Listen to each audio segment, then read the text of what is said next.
देवाचं पाणी थोडं टाक थोडं टाक.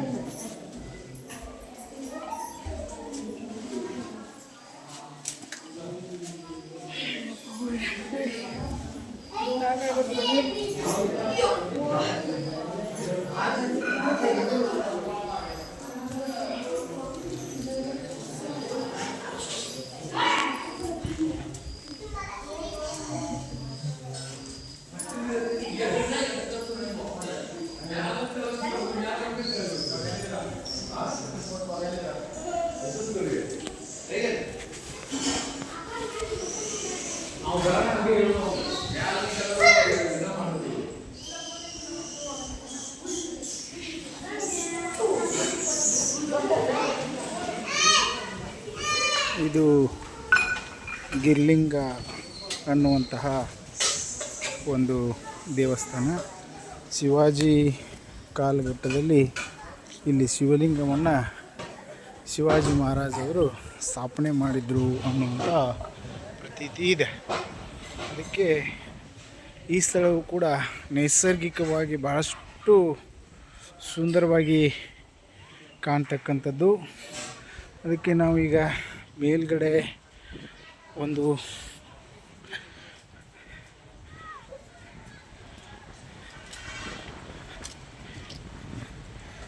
ನಿಸರ್ಗದತ್ತ ಹೋಗ್ತಾ ಇದ್ದೀವಿ.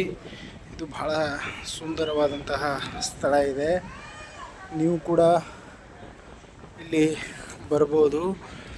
ಶ್ರಾವಣ ಮಾಸ ಕಾಲಘಟ್ಟದಲ್ಲಿ ಅಷ್ಟೇ ಅಲ್ಲ, ಮಳೆಗಾಲದಲ್ಲಿಯೂ ಕೂಡ ನಿಸರ್ಗಮಯವಾದಂತಹ ಸೌಂದರ್ಯ ಮೇಲ್ಗಡೆ ನಿಂತರೆ ಕಾಣುತ್ತೆ. ಇದಕ್ಕೆ ಗಿರಿಲಿಂಗ ಅನ್ನುವಂತಹ ಒಂದು ಪ್ರತೀತಿಯೂ ಕೂಡ ಇದೆ. ಅದಕ್ಕೆ ಇಲ್ಲಿರುವ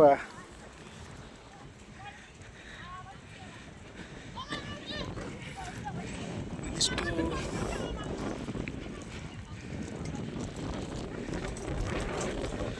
ಸೌಂದರ್ಯವನ್ನು ನೀವಿಲ್ಲಿ ಗಮನಿಸಬಹುದು. ಮೇಲ್ಗಡೆಯೂ ಕೂಡ ಒಂದು ಸುಂದರ ದೇವಸ್ಥಾನ, ಅದರ ಜೊತೆಗೆ ಬಹಳ ಸುಂದರವಾದ ಒಂದು ಪ್ರಕೃತಿಯ ಮಾಡೆಲನ್ನು ನೀವಿಲ್ಲಿ ಗಮನಿಸಬಹುದಾಗಿದೆ. ಅದಕ್ಕೆ ಈ ಪ್ರಕೃತಿಯ ಸೌಂದರ್ಯವನ್ನು ತುಂಬ ಕಾಣಲು ನೀವು ಕೂಡ ಇಲ್ಲಿ ಬರಬಹುದು ಅನ್ನೋದು. ಅದಕ್ಕೆ ಬಹಳ ಸುಂದರತೆಯಿಂದ ಕೂಡಿದೆ ಈ ಸೌಂದರ್ಯ ಪ್ರಕೃತಿ.